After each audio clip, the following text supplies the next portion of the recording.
viewers, Eric O, and I am back, and I'm going to be working on the Rav4 again because I was losing a little bit of sleep over it last night.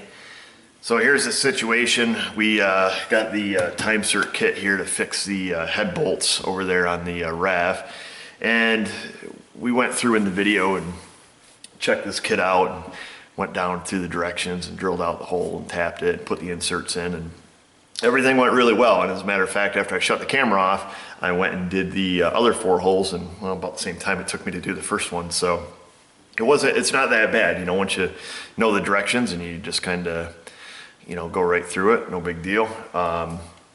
So with that being said, I only did the 5 rear holes because prior to doing this, I did a little bit of poking online, and quite honestly, a lot of people are only fixing the holes that are bad. But then I got home, and I got thinking, then I got doing some poking, and it's kind of like a 50-50 mix of people saying, yeah, I only did the 3. You know, I don't know anybody that did the 3 and then got haunted at a later date, but I don't want to be that guy. So, anyhow, so I'm back, and I'm actually, and the thing that sucks is I've already got everything cleaned up. I picked up all the mess, swept the floors, and even took the kit, and everything's back in here and cleaned up and shiny and new, so it can sit on the shelf and collect dust for the next 10 years. And tape's all off, cleaned up, but I don't want to be haunted by only doing the 5 rear holes. I'm just going to go ahead and do the front 5 also. I've got 5 more inserts, so you know, why not? I don't think it, you know, certainly isn't going to hurt anything, and but whatever, we'll get it done. So the first video I posted on this, drilling these out, it did bring up a couple questions, or I guess some comments. The first one was by DJ Devin 3. He was asking about the dowel pin, and I think I might have mentioned in the first video that I was going to maybe email this company about the dowel pin and ask them, but anyhow, we checked it out with a micrometer, and you know, it was like, I don't remember what it was, like 10 thousandths difference, hole diameter versus the dowel pin. So needless to say, the dowel pin is in. It doesn't give you much of a ledge to put that on. His question was something along the lines about, you know, the dowel pin and is it necessary? And so I just basically answered him with yes, because simply, you know, the dowel pin is what, the 2 dowel pins are what centers the head onto the block. So yes, they are important. Without them, there's so much play, you know, around these head bolts where it goes through the head. You know, it would allow that head to move around that block, you know, through thermal expansion and stuff of that nature. So yeah, I would say the dowel pins are important. Maybe you guys can fill in the blanks in that a little bit more without going too in depth into that. And he was asking also too if they had something to do with any kind of oil return or anything of that nature. And so I guess we'll just take a look. I'll bring the camera over here. So this is what we were talking about, is this dowel pin here. And like I said, I've done all 5 of these back holes already. So, but basically the dowel pin is, you got one here in this corner, one in this corner, and the holes in this block are simply just for the head bolts. All 10 of these holes that we're reaming out, that's all they do. As far as oil return, I believe it's these 3 holes here in the back of the head. And as far as oil pressure to the head, it looks like we have a port here, and looks like we possibly have an oil port here. So so that's how the oil gets up to the cam and then returns back to the block. But the holes that we're drilling out are simply for head bolts. That's it. No oil, no antifreeze, just blind holes. So oh, and then the other thing, another viewer, I don't know how his name is pronounced. I call him Schmitty. It's SATA man. Maybe it's SATA man. Maybe he's like a computer guy. I don't know. We'll call him Schmitty. He says that the tapping fluid that I used, that I originally had bought for doing my cast iron pipes for my natural gas when I moved into the shop, he says it's not a good lubricant for tapping in aluminum because it contains sulfur. So he recommended using Tap Magic aluminum. It's a special tapping oil. Just had a little delay right there. So evidently it's a special tapping oil made by a company called Tap Magic. And so he did leave a link to that. So I went to the local plumbing store before I came down here this morning, and they had a big can, like a big spray can of Tap Magic, and it said it was for aluminum, and basically it's a one size fits all spray can, but it was $28. And I said negative to that, because what little bit of tapping I do, I'll probably never use it. So I do remember back in the day having little cans of Tap Magic. Unfortunately, nobody has those. You know, like they come in like the little cans, like the 3-in-1 oil, but I couldn't find any of that. I went to Advance Auto in Napa, and then a plumbing store, and then 2 other hardware stores, and nobody had it. And then I checked at Tractor Supply. Well, actually I called Tractor Supply on my way here because I didn't think they would have it. So, but nobody had it. But he did mention that you could use just regular kerosene, or, you know, WD-40, which is what was suggested in the kit. Long story short, I looked up an MSDS sheet on the Tap Magic aluminum, and it is basically 90% petroleum distillates. And I got this cheap old snake oil here that I think I've had this since 2005. It sits over on my tire balancer. The key ingredient is kerosene and petroleum oil and carbon dioxide. So I think this is as close as we're gonna come. And to be honest with you, the tap that they send in a kit is super sharp. So it cuts really easy, and we only got 5 more holes to do, so anyhow, that's that. I just wanted to address those things.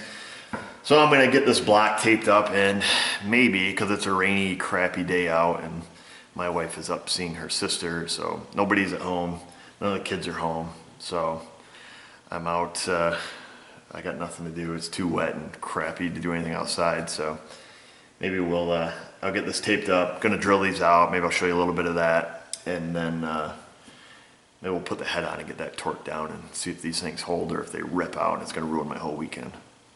But we'll find out soon enough. So I'm getting this all taped off, and I ran out of the good tape. I had some Scotch tape. Actually, I took it out of my wife's office there, so she's gonna notice it's missing, but picked up some of this crap tape at the Dollar Tree. Wow. Spend the extra money and get the better clear tape if you're gonna do this. Stuff is terrible. I hope it comes back off. But before I get too far, I guess I gotta pull this other dowel pin out. Let me grab some pliers. So I'm gonna take that out. But so I actually have a dowel pin puller. It's essentially it's like a slide hammer, and then it goes over and it hooks onto the dowel pin. It has like a collet, and you tighten it down, and then, you know, it'll pull a dowel pin out, but it's not made for hollow pins. All it'll do is just crush that, and, you know, won't really grab a hold of it. So I don't know any great method for getting these out, so I would, and as many of them as I've taken out, you would think I would have researched that. But anyhow, it's always my habit, I guess, to I'll just grab them with a pair of pliers, and I'll just kind of get them working, and then just kind of work them up out of the hole, and then, you know, I mean, you put a few booger marks on them, and you just got to clean them up. And I usually just clean them up good, you know, straighten them out if they're oblong, and put them in the opposite way which I took them out. So if you have a good method for extracting hollow dowel pins, I would like to know it. There we go. So I got it out.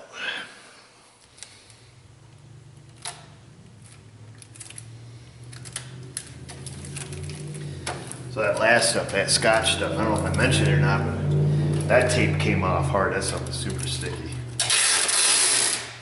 I hope this just feels like it's sticking well, but I guess it's the thickness of the tape that is noticeably different.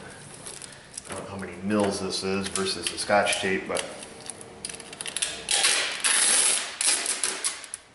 putting on a few layers, I have it, I don't know what's going to happen when I hit it with brake clean. Hopefully this stuff holds up. The Scotch stuff, I guess, seemed to hold up quite well.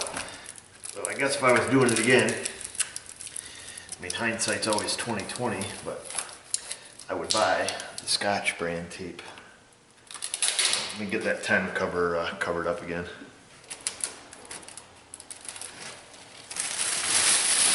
So I'm just using regular old seat covers.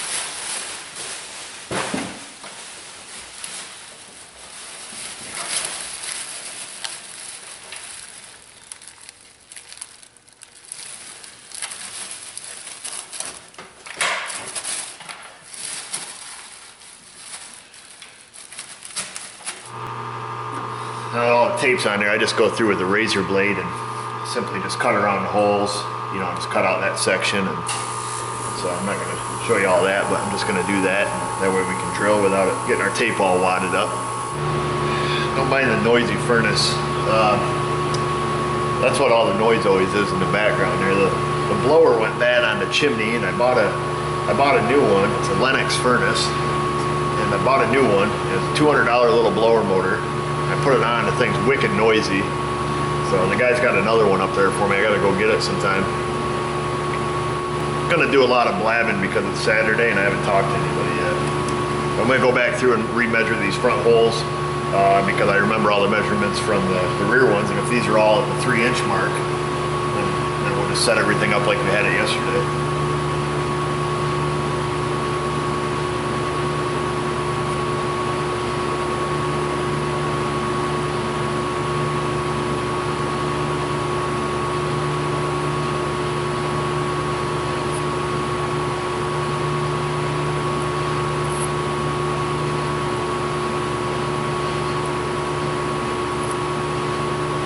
Yeah, so all those holes were 3 inches.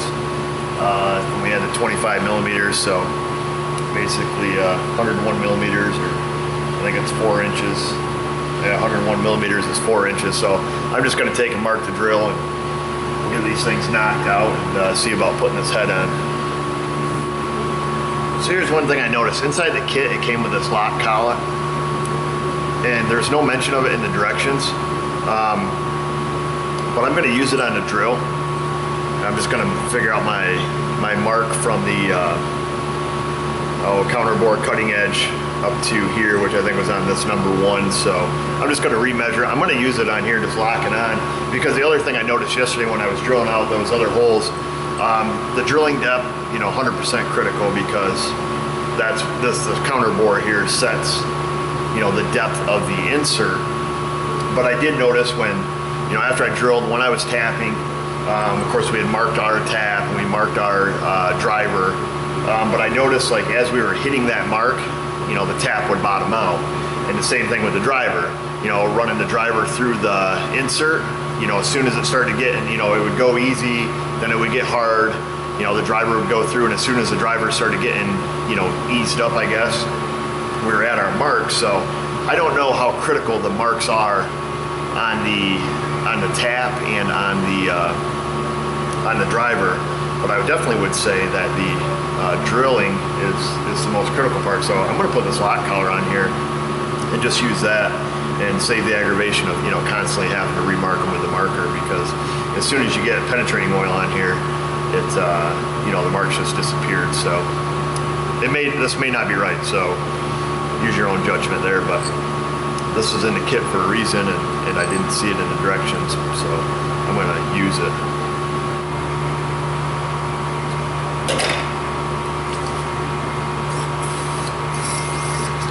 Here we go again.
Sure makes a mess, I'll tell you that.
Trying to use some of that on the tap this time instead of the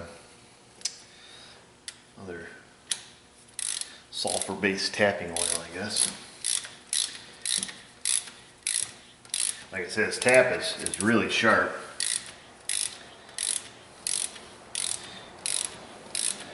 Usually when you're tapping, you know, and it's particularly cutting threads like in steel or cast iron, you know, when you're turning it, you can feel the threads kind of curling up, and then you have to kind of kick your tap backwards to, you know, break that thread off. But I'll tell you, you just don't really feel much of this. I don't know if it's because it's so sharp or because of the way the flutes are cut in it, or really what it is, but this tap seems to go in really, really easy. So what I did on the other holes is I put it in about halfway, then was taking it back out to clean it. So that method seemed to work pretty good. Never seemed to bind up on me or get, you know, too loaded with chips. So I guess we'll continue to use that method until somebody tells me different. But at that point, all these holes will be done, so it'll be too late. But for future reference, I guess.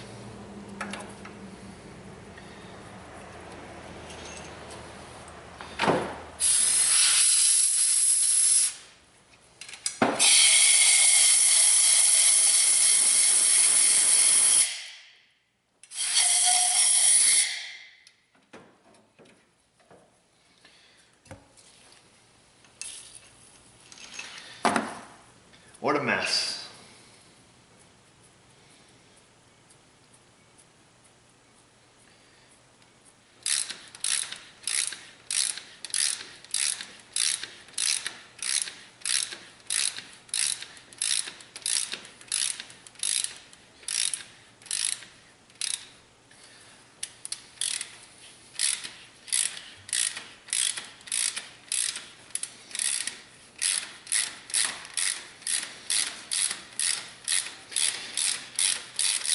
Got another Subaru out there from a used car dealer, and evidently bought it really, really cheap. It's like a, I don't even know what year it is, maybe 04, 05, something like that, another EJ253 engine. And he bought it, and I quoted him on a head gasket. He called me like from the auction and said it needed a head gasket. I told him how much it cost, and so he brought it back. He bought it, so he must have got it really cheap, but the car is a pile. I mean, it's an absolute toilet.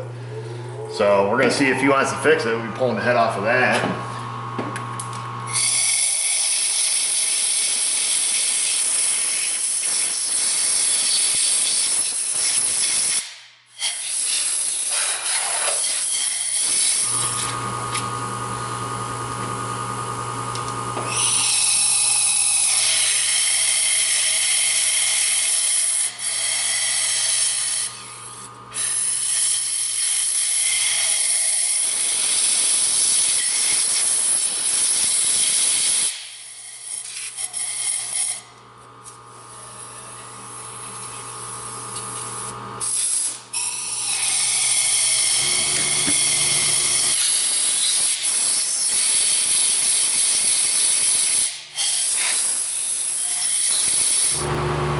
Nobody commented on my Loctite or lack thereof. So what I was doing, like I said, the first 3 or 4 threads was putting it on. It's all set in directions. So got the driver oil here on the driver, and make sure the hole's clean and dry, and put them in.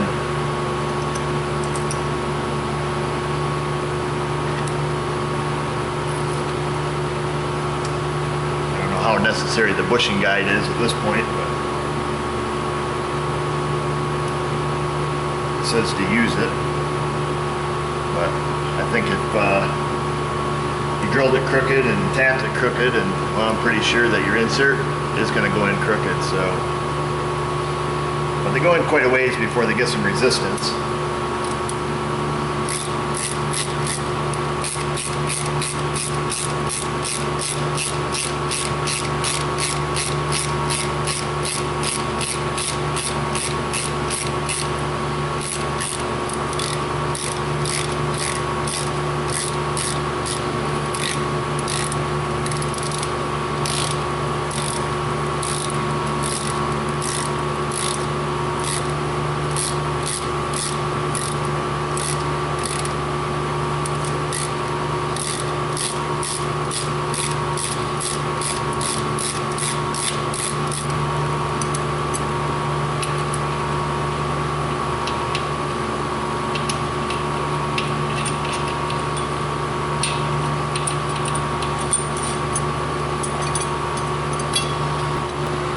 So I guess I'll just continue on, finish off those other 4, and I'll kick the camcorder back on when we're gonna do the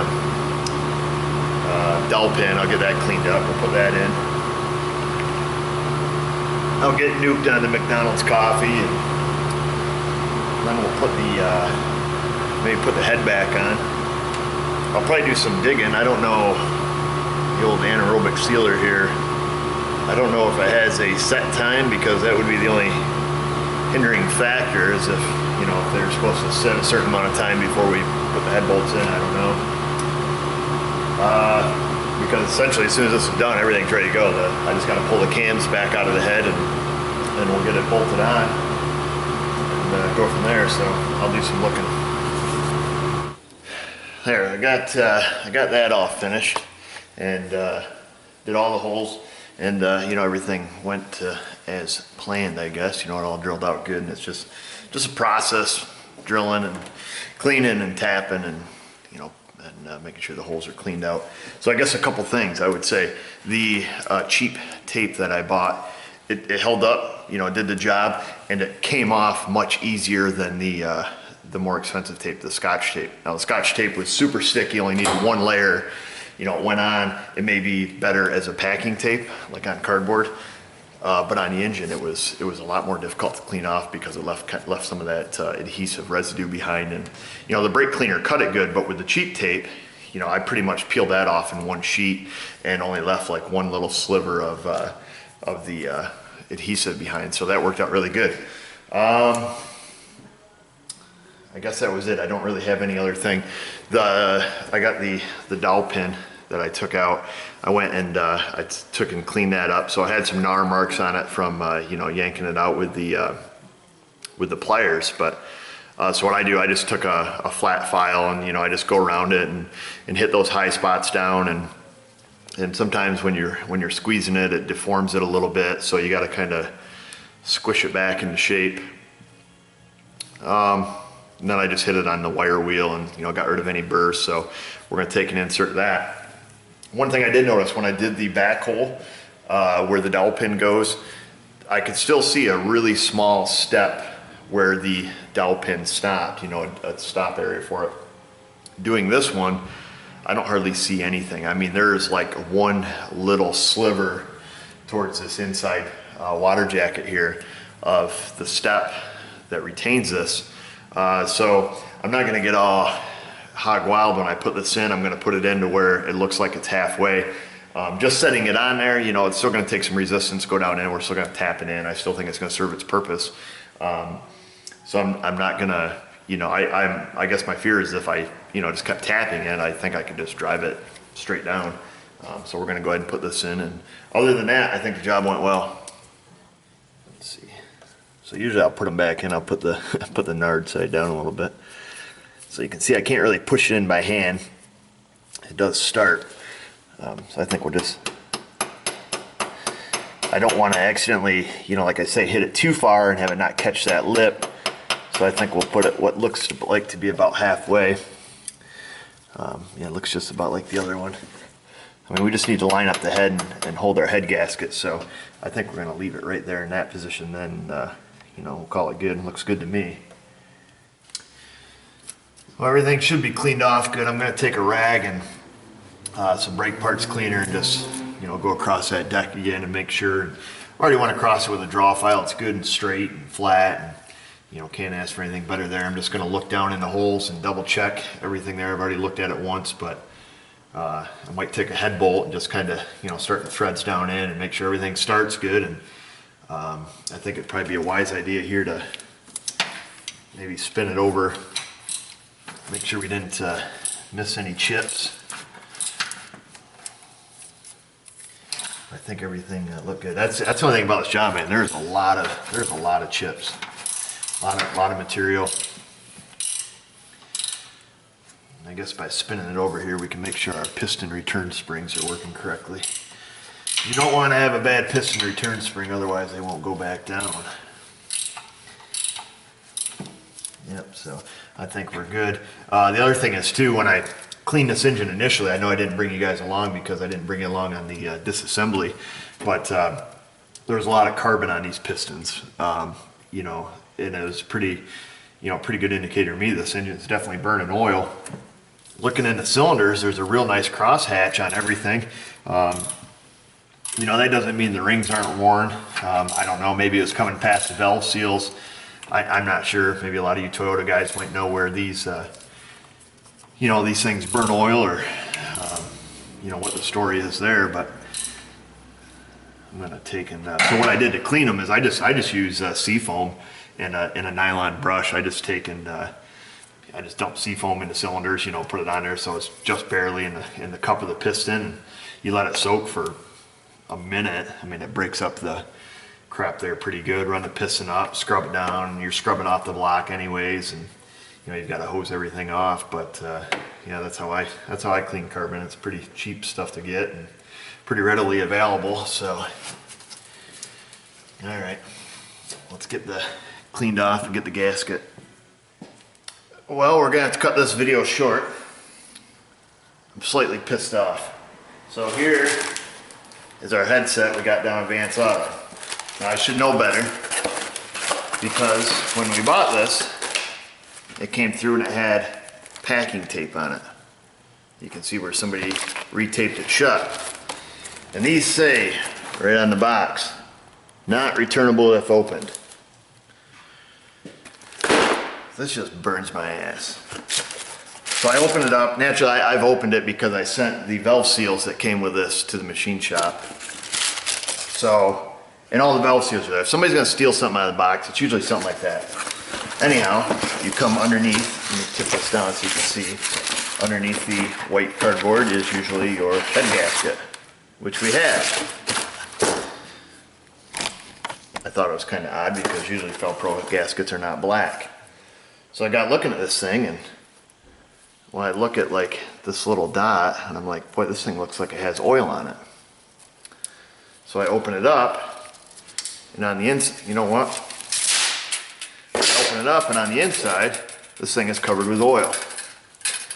This head gasket has been installed or used. So this thing's all covered with slimy oil from somebody putting it on their engine.